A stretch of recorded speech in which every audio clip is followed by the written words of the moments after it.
Assalamualaikum warahmatullahi wabarakatuh. Selamat berjumpa kembali di podcast Bapak ke Semarang. Disiarkan langsung dari Jalan Pahlawan nomor 1 Simpang 5 Semarang. Alhamdulillah pagi hari ini kita kedatangan tamu istimewa, Ibu Dr. Eni. Nanti lengkapnya beliau siapa? Beliau adalah Deputi KP dan Reproduksi BKKBN. Selamat pagi Bu, Assalamualaikum. Selamat pagi, waalaikumsalam warahmatullahi wabarakatuh. Iya. Kasep. Nah ini kegrogiannya di antaranya itu. Padahal yang cakep itu Pak Prof. Ibu, selamat datang di Bapak ke Semarang dan alhamdulillah Ibu bisa sempat menyempatkan diri ke Bapak ke Semarang. Kedatangan ke Semarang terkait dengan apa Bu? Tapi sebelumnya mungkin bisa menjelaskan dulu kedudukan Ibu sekarang sebagai deputi di bidang apa Bu? Baik. Bismillahirrahmanirrahim. Assalamualaikum warahmatullahi wabarakatuh. Semua pendengar podcast Kota Semarang dan sekitarnya. Alhamdulillah hari ini saya bisa kembali berkunjung ke Bapak ke Semarang dan podcast di sini. Terakhir di Bapak ke Semarang atau ke sini kapan Bu? Sudah lama ya? Ada lumayan lama. Ya. Saya sekarang sebagai Deputi Bidang KB dan Kesehatan Reproduksi BKKBN. Kesehatan Tapi reproduksi sebelumnya ya. saya lama di Kemenkes. Iya, saya ingatnya dengan Ibu di beliau. Sebagai Sesdijen Kesmas bersama Pak Dodi, kemudian ada Pak Mutarudin. Pokoknya di bawahnya Pak Anung deh. Keluarga besar Gikian. Iya, alhamdulillah ya Bu ya. Iya. Jadi sudah berapa lama Bu di BKKBN sebagai deputi Bu? 2 tahun setengah ya. 2 tahun setengah ya. Saya deputi terhitung Agustus tahun 2020 kan. Iya. Tadi kami sudah bincang-bincang dengan Prof. Muhtarudin terkait dengan kesehatan okupasi atau kedokteran okupasi dan juga terkait dengan reproduksi ternyata menjadi perhatian besar juga Bu. Nah, gambaran tentang Ibu bagaimana kesehatan reproduksi di Indonesia kaitannya dengan angka kematian Ibu, angka kesakitan. Silakan Ibu. Jadi Kang Asep ternyata di BKKBN urusannya sama-sama aja sih. Sama aja dengan apa yang dikerjakan di Kementerian Kesehatan. Urusannya nggak jauh-jauh seputaran kesehatan reproduksi ya. Ibu dan anak gitu ya. Jadi nggak terlalu gimana ya Bu ya. Pokoknya udah sehari-hari itu juga. Cuma sekarang lebih fokus gitu ya. Iya. Fokus pada keluarga berencana dan kesehatan reproduksi. Dan kita tahu ya, itu nggak bisa dilepaskan satu sama lain. Betul. Dulu saya sebagai direktur Keska suka bukan bercanda sih, pengen kenyataannya gitu ya. Karena kalau kita nurunkan AKI AKB itu yang paling penting yang hamil itu jangan banyak gitu. Yang hamil jangan banyak. Betul, makin banyak yang hamil, makin banyak yang komplikasi, makin berat pekerjaan teman-teman kesehatan. Untuk mengurangi kehamilan berarti peran BKKBN sangat besar jadi sekali. Sebagai garda terdepannya, BKKBN sebagai kalau sepak bola itu penyerangnya. Penyerangnya canggih gitu ya. Yang sedikit kebobolan juga sedikit. Teman-teman kesehatan juga jadi kerjanya juga nggak banyak. Itu berarti kemarin Uzbekistan lawan Indonesia pakai BKKBN dong. Karena nggak bisa ini ya, nggak bisa menggolkan ya. Penyerangannya gitu ya sama gitu. Nah, kita juga teman-teman PLKP di lapangan tuh ke depan. Nah sekarang apalagi melalui Perpres 72 tahun 2021 yang lalu kita diberikan tugas tambahan oleh Bapak Presiden sebagai koordinator pelaksana percepatan penurunan stunting. Stunting ya. Kenapa Bu menjadi stunting menjadi bagian daripada BKKBN itu Bu? Kalau kenapanya kita nggak paham ya, kita kan nggak tahu jalan pikirnya Bapak Presiden ya. Kalau tiba-tiba dia bilang ini stunting ini urusan keluarga, kan BKKBN itu tugas pokoknya adalah menjaga keseimbangan pertumbuhan penduduk dan kualitas keluarga. Artinya kualitas keluarga itulah yang diharapkan nanti intervensi stunting itu betul-betul oleh keluarga. Nah itu mungkin Bu kualitas keluarganya yang ditekan oleh Pak Presiden ya. Saya ingat tahun 70-an itu ada namanya NKKBS. Wah. Norma keluarga kecil bahagia dan sejahtera. Itu sampai saya membuat catatan tulisan itu, waduh alhamdulillah. Saya senang tentang BKKBN karena saya ingat Pak Haryono Suyono itu ya. Bagaimana dengan NKKBS-nya ini. Nah sekarang dengan sekali seperti itulah kita. Bagaimana keluarga itu bisa bahagia, dan sejahtera, kuat, sejahtera gitu ya. Jadi betul-betul membuat keluarga itu berkualitas. Tapi mohon maaf Bu, saya dulu waktu zaman Haryono Suyono itu betul-betul BKKBN itu atau KB itu menjadi sebuah gimana masyarakat tuh gimana gitu. Nah sekarang untuk menjadi gimana lagi gimana tuh Bu? Ya jadi kalau kita ngomong dulu kan zaman Pak Haryono Suyono gitu pikirannya bagaimana menurunkan total fertility. Betul. Sekarang dengan langkah-langkah saat ini kita sempat stagnan ya. Kalau tahun 70-an itu total fertility rate sekitar 5,6. Jadi setiap keluarga itu rata-rata anaknya 5 sampai 6 orang ya. Nah, Oke. sekarang dengan waktu tahun 2021 yang lalu PK 21 itu 2,24. Bahkan 2 sampai 3 berarti lah ya. 2,24 ya. Terakhir dari long form study yang dikeluarkan Kementerian Kesehatan, total fertility rate kita sudah 2,18. 2,18 Jadi setiap satu perempuan itu melahirkan kira-kira 2,18 dan diharapkan satunya perempuan gitu ya. Sehingga tidak terjadi pertumbuhan negatif dari penduduk Indonesia gitu. Bu, ibu saya itu anaknya 16 Bu dulu. Ya saya 8 sebenarnya. Ya memang itu dengan keberhasilan Hayono Suyono ya. Mohon maaf kita tetap bangga dengan beliau. Jadi ketika penurunan sudah katakanlah hard rock ya. Batu yang ini, nah sekarang sudah tinggal memelihara dan memang orang sudah jarang-jarang lebih dari 3 anaknya kan Bu? Iya, sekarang kan udah maksudnya demand-nya sudah tumbuh. Iya. Tapi kan kita sudah mulai berpikir sekarang kan kalau ngelihat dari SP 2020 jumlah penduduk produktif Indonesia itu sudah 70,4%. 70,4% ya. Harusnya kita sudah masuk dalam era bonus demografi sekarang ini mestinya ya. Iya.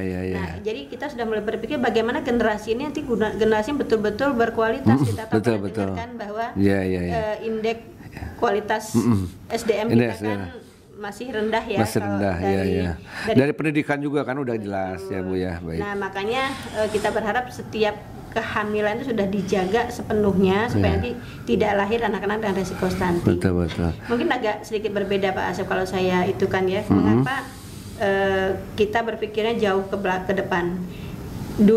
Bukan dulu ya maksudnya sebelum-sebelumnya kan ngomong stunting ini kan masih urusan Pak Dodi tiba-tiba tahun 2014 Pak Dodi tuh bidangnya stunting gitu. Juaranya. Orang yang ngebidani stunting itu Pak Dodi. Iya betul. Pak Antos. Iya. Nah itu kita kan banyak berkutatnya mengatasi anak-anak yang stunting. Iya. Nah kita tidak berpikir bahwa anak ini kita tangani, tapi yang lahirnya kalau resiko lagi kan nggak habis-habis. Betul. Sekarang BKKBN itu memberikan pencegahannya jauh di hulu. Tidak hanya di hari pertama kehidupan ketika ketemu sperma dan sel telur, tapi jauh sebelum pembuatan sperma dan sel telurnya. Jadi pada anak-anak remaja sudah diberikan edukasi. Jadi dulu sudah zamannya pengendalian ya. Pengendalian, pembatasan kelahiran, sekarang tinggal kualitas kan. Makanya Ibu diberi amanah Presiden untuk bukan saya loh. BKBN lah saja. Diberi amanah untuk mengurus stunting karena kan bahagia dan sejahteranya mungkin yang ditekankan oleh pemerintah. Dan itu saya bersyukur. Kenapa? Karena sebenarnya apa yang dikerjakan di BKKBN sangat banyak yang berhubungan langsung dengan Kementerian Kesehatan, termasuk pelayanan KB, termasuk Kespronya, termasuk stuntingnya. Itu semuanya kita selalu harus bergandengan tangan lah, berkolaborasi dengan BKKBN. Makanya kami juga waktu itu sudah melakukan audiensi dengan Pak Menkes ya. Kalau Pak Menkes itu bilang data kita harus satukan. Betul. Data sangat penting sekali. Iya, satu data. Iya, kan di Indonesia tuh lahir 4.800.000 orang setiap tahun. Setiap tahun 4 juta. Satu negara Singapura. Atau satu negara Denmark gitu ya. Saya pernah ke Denmark tuh sampai dia suruh saya mengulang 2 kali. Jujur lagi diwawancara sama Denmark itu saya bilang, ya di Indonesia tuh setiap tahun lahir kira-kira 5 juta. Satu negara.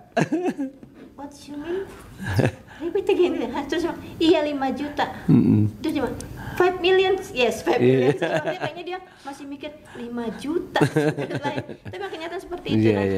Kalau Pak Menteri beda lagi ngomongnya. Berarti kita setiap hari harus memonitor 16.000 persalinan. Jangan ada yang panjang bayinya itu kurang dari 46 cm dan jangan ada berat badan bayi kurang dari 2.500 gram. Itu Pak BGS loh yang itu.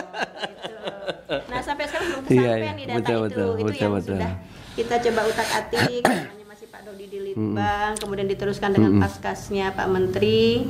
Terakhir itu disampaikan bahwa di Kemenkes akan menyatukan dulu data-data yang ada, kemudian berkolaborasi dengan kita. Saya ingat Bu dulu waktu di Biro Perencanaan, saya akan mewakili Biro Perencanaan Pak Dodi. Rapat oleh Bu Dirjen, baru aja rapat 2 menit ditutup. Kenapa? Setiap direktorat beda data.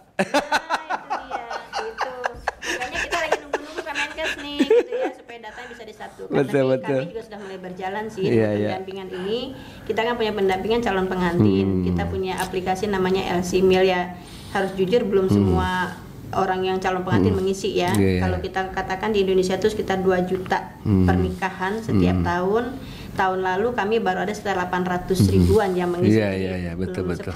Ya sepertiganya lah ya. Iya, Ibu. Tapi kenyataan dari sepertiga itu betul sih, dari data-data nasional kita hampir sama. Yang anemia itu 30%. 30% ya? Waduh. Yang kayak gitu masih sekitar 5%. Tapi yang obes juga ada gitu ya. Saya juga gini Bu, dengan pelatihan juga kita mencoba-coba mengolah data Bu. Tadi saya bilang ke Pak Prof Muhtar.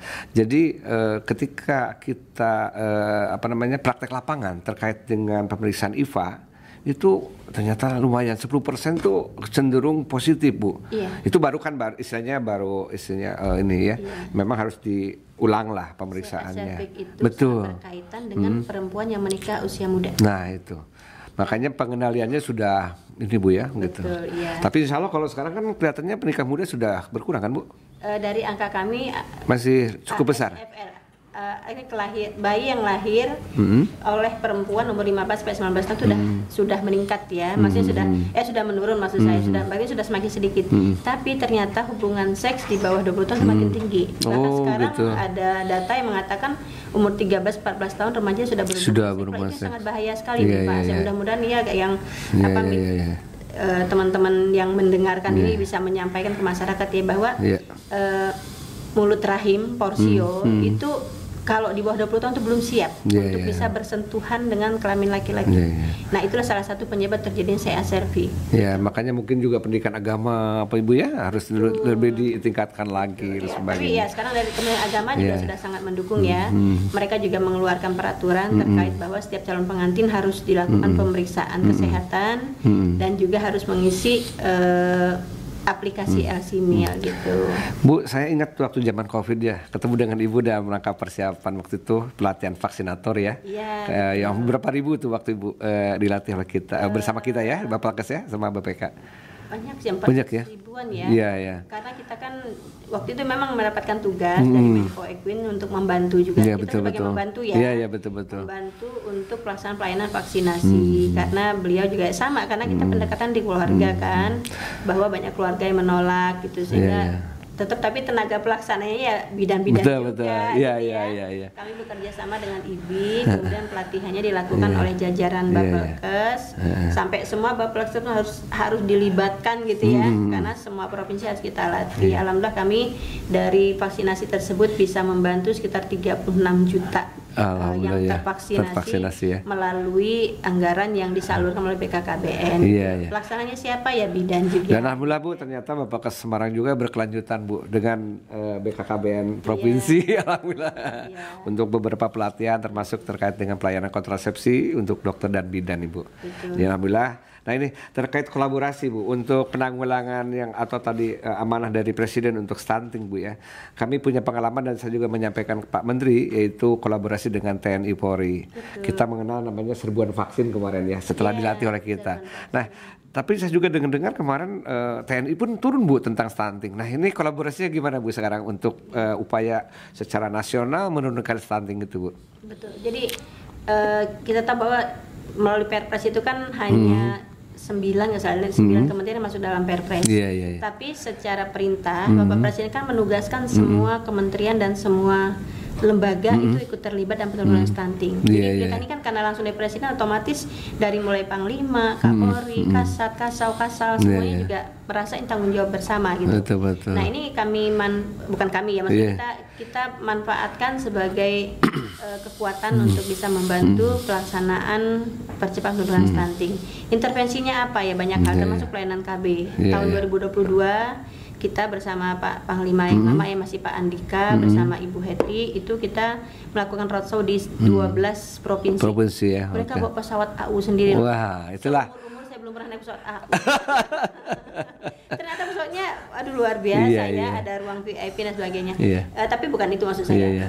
Kita melakukan pelayanan di lapangan, ada pelayanan KB-nya, ada edukasi kepada masyarakat terkait nutrisi balita gitu ya. Kemudian ada dari Kementerian Pertanian juga melibatkan diri untuk memanfaatkan tanaman pangan keluarga atau UPGK, dulu kan ada upaya peningkatan gizi keluarga gitu ya. Nah, terus satu lagi, TNI Polri itu ternyata mereka pun juga punya tanggung jawab untuk kesehatan lingkungan. Betul. Jadi semua kodim itu saya baru tahu sekarang, semua kodim itu mempunyai tugas dan tanggung jawab untuk membantu masyarakat kesiapan air bersih dan jamban. Ya makanya tentang kolaborasi itu saya kemarin kolaborasi juga dengan Kodim 0705 Magelang. Jadi begitu ini Bapak sedang apa? Wah ini sedang ngurus stunting katanya. Jadi memang ini betul-betul kita mudah berhasil sebagaimana COVID ya kita bisa tanggulangi ya Bu. Iya karena TNI Polri itu mereka itu kan jalur komando Pak. Itu kehebatan mereka. Begitu diberikan jalur komando mereka langsung menyampaikan, Bu kami itu bisa bantu pipanisasi, kami bisa bantu hidrolisasi, kami punya alatnya. Yang penting pemerintah daerah atau masyarakat siapkan untuk itu ya bantuan sarananya, sarana prasarananya. Saya contohkan kemarin ketika kita melakukan kegiatan serentak di Baduy di Lebak. Di Baduy ya betul. Itu kan rangka eventnya kan Ibu Kasat ke sana ya. Tapi setelah itu Bapak Kodim tuh nggak selesai untuk pelayanan saja. Betul. Dia membangun pipanisasi kepada masyarakat. Artinya kontribusi untuk bersama meningkatkan ketersediaan air bersih, meningkatkan pemanfaatan jamban keluarga akan berdampak juga pada penurunan stunting berikutnya. Tidak hanya bantuan telur yang diberikan waktu itu selesai ya. Selesai bantuan pembuatan jembatan baik. Berkepanjangan ya saya bilang karena mereka jalur komando tadi. Iya artinya Indonesia damai karena tentara TNI Polri bersama-sama untuk membangun bangsa melalui penurunan stunting ya Bu ya. Tapi kolaborasi Kementerian Kesehatan juga luar biasa juga ya. Pak Su sampaikan tadi untuk stunting kan kami juga kan kalau ngomong stunting itu kan intervensinya tidak semata-mata edukasi, tapi juga perlu pelayanan ya Bu ya. Nah, kami melalui kerjasama Kementerian Kesehatan, saya berterima kasih banyak jajaran Kemenkes sudah sangat membantu dari mulai peraturan saja kita sekarang sudah ada bahwa KBPP masuk dalam salah satu indikator di Kemenkes, kemudian juga capaian MCPR di Kemenkes, terus juga pelayanan KB di rumah sakit, bahkan jujur kalau boleh saya sampaikan PKBRS itu dari zaman tahun 69 itu yang membuat pedoman Kemenkes. Tapi tahun 2020 saya audiensi dengan Pak Dirjen Kemenkes, Prof Kadir. Prof Kadir yang ngasih kewenangan. Sudah silahkan aja Bu Deputi, Bu Eni buat oleh BKKBN. Nanti kami yang menyetujui. Alhamdulillah akhirnya pedoman PKBR dikembangkan oleh BKKBN. Setelah itu dibantu juga oleh Pak Bu Hanum ya, sekarang Direktur Karyadi untuk dimasukkan dalam KARS. Jadi sekarang untuk akreditasi rumah sakit harus ada pelayanan KB. Ini tentunya peluang juga buat kami lebih memperkuat pelayanan kontrasepsi. Jadi kalau misalnya image masyarakat dulunya pelayanan KB itu hanya di fasilitas pemerintah, cuma di puskesmas saja, sekarang kita buka. Kita mengenal alat kontrasepsi untuk ini Bu ya, penanggulangan dengan pelaksanaan KB ya, pengurangan kehamil sebagainya. Sekarang alat kontrasepsi yang paling banyak itu AKDR atau non AKDR Bu? Atau itu dua Pak Syed, jadi bukan non-akadernya. Oh bukan ya? Kontrasepsi itu ada yang hormonal, non hormonal. Oh istilahnya hormonal, non hormonal. Saya dulu waktu kuliah zaman baheula itu AKDR. Dalam rahim ya. Non hormonal itu kan seperti IUD atau kondom gitu ya.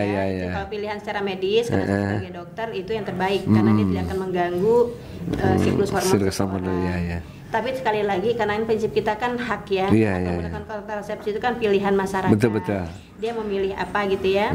Kita ada lagi metode kontrasepsi jangka panjang dan metode kontrasepsi jangka pendek. Nah kebijakan BKKBN saat ini mengajak masyarakat untuk lebih banyak apa? Kontrasepsi jangka panjang. Jangka panjang. Tubektomi, vasektomi itu? Bukan hanya itu kontrasepsi mantap Pak. Oh mantap jangka panjang ini perlu nih yang muda-muda harus tahu. Ada implan, ada vasektomi, ada tubektomi gitu ya. Nah, mengapa kita mengajak MKJP, karena dengan MKJP ini kita akan jauh lebih efektif, lebih efisien, angka kebobolannya juga rendah gitu ya. Secara ekonomis juga pastinya jauh lebih ekonomis gitu ya. Bayangkan ibu-ibu kalau harus suntik setiap 3 bulan sekali aja, dibandingkan dengan dia berimplan sekali 3 tahun kan jauh lebih ekonomis, sehingga uangnya itu, uang yang tadinya harus buat transport, uang tadi buat harus bayar jasa, itu bisa dimanfaatkan untuk membeli makanan. Jadi bukan semata-mata pemasangan kontrasepsi, tetapi juga perginya, kemudian membayar pelayanannya ya Bu ya, meningkatkan kualitas pelayanan KB dan Cashpro. Sehingga juga uang yang sekian besar bisa dimanfaatkan ke yang lain. Kalau misalnya semua kan kalau ngomong satu keluarga ya, kalau semakin banyak pasangan usia subur menggunakan kontrasepsi jangka panjang, penghematan negara juga akan semakin besar. Kami pun dalam pengadaan alokonya juga akan lebih berhemat gitu ya. Masyarakat pun juga akan lebih berhemat. Jadi kita bisa menghemat uang negara ini lebih besar dengan semakin banyak masyarakat menggunakan kontrasepsi jangka panjang, apalagi kalau sudah kontrasepsi mantap Pak Sep. Nah, kalau Pak Sep sudah pakai di vasektomi, udah nggak mikir lagi tuh, udah nggak perlu bayar untuk suntik, untuk implantat, pokoknya udah aman deh. Tetapi tetap Bu pakai agama juga, takutnya nakal-nakal. Nah, makanya pakai IUD, inisiatif, usaha dan doa katanya. Betul. Jadi itu baru ngomong KB ya. Iya. KB ini kan kita kan butuh tenaganya. Tenaganya sudah juga berkoordinasi kolaborasi juga ya dengan Direktorat Kesga waktu itu sudah dipecah ya Gikia ya.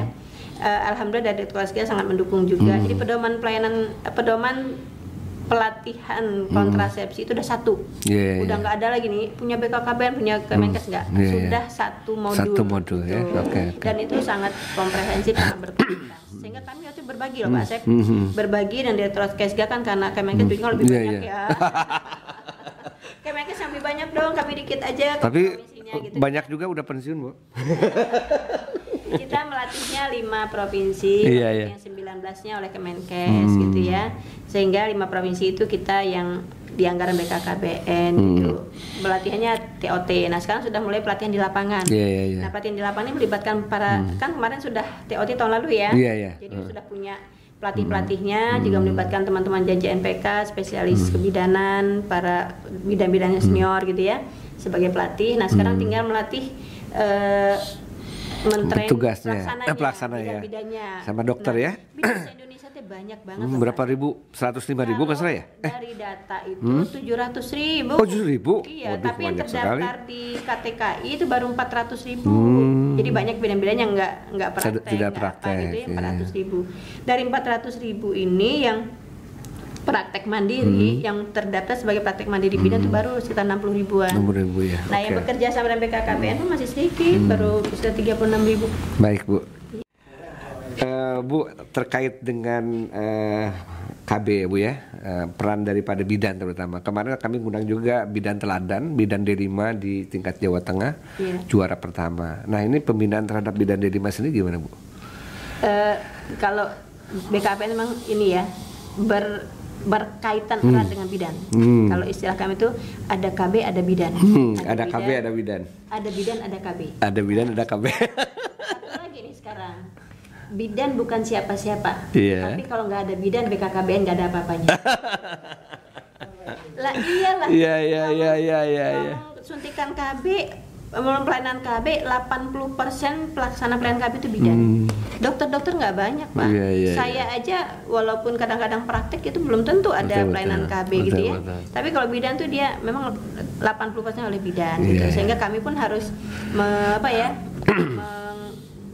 berkolaborasi, bersinergi, saling mendukung, saling memperjuangkan gitu ya. Karena kan tujuannya kesehatan reproduksi ya, itu termasuk tidak hanya pelayanan KB bidan. Kita kan juga di Cashpro itu ada screening CA cervix. Kita punya aplikasi namanya Priskavi. Nah Priskavi itu dia aplikasi, jadi kalau orang pasang KB itu kan di wawancara dulu ya, wawancara tanyain gitu, misalnya suami kerja di mana, suaminya supir, pulangnya berapa hari, sebulan sekali, wah ini resiko nih. Gitu. kita ajak dia untuk mau di screening IPA gitu. Biasanya seperti itu ya, screening CA gitu. Ya banyak hal lagi sih, misalnya dia sering keputihan, dia sering apa gitu, ada lembar pertanyaan di Piskapi itu. Dan ini kami sudah bekerja sama dengan Direktorat PTM Kementerian Kesehatan dan juga Basnas ya. Karena Basnas itu juga dia punya divisi dokternya dan mereka juga sama dalam rangka penguatan pelayanan KB dan juga CA Servik. Jadi kita berkolaborasi dengan Kemenkes dan ini untuk Kespro ya. Kespro ya. Bu Deputi, mohon maaf nih memang bincang-bincangnya masih umum. Pengantar aja dulu, nanti kita buat serial ya Bu. Ini Bu, kelas statement tentang stunting dan pelayanan KB menurut Ibu terakhir sebagai pembelajaran buat pemirsa. Silakan Bu. Baik, terima kasih. Jadi kalau kita bicara stunting, itu adalah upaya kita untuk meningkatkan kualitas sumber daya manusia dengan cara memberikan pencegahan pada 1000 hari pertama kehidupan. Tapi kita mulainya dari sebelum terjadinya, karena 1000 hari pertama kehidupan itu kan dihitungnya dari ketemunya sperma sel telur sampai dengan 2 tahun. Nah, tapi kita sebelum ketemunya sperma sel telur, kita sudah mulai 3 bulan sebelum pernikahan supaya melakukan screening gitu ya. Siapkan setiap kehamilan sehingga betul-betul hamil itu hamil yang sehat. Sehingga lahir anak yang sehat tanpa resiko terjadinya stunting. Baik Bu, oke. Jadi serial ke depan termasuk diantaranya adalah 1000 hari kehidupan Ibu. Kita akan lanjutkan dengan podcast berikutnya. Selamat berjumpa kembali dengan podcast Bapak ke Semarang. Terima kasih Bu Deputi. Sama-sama.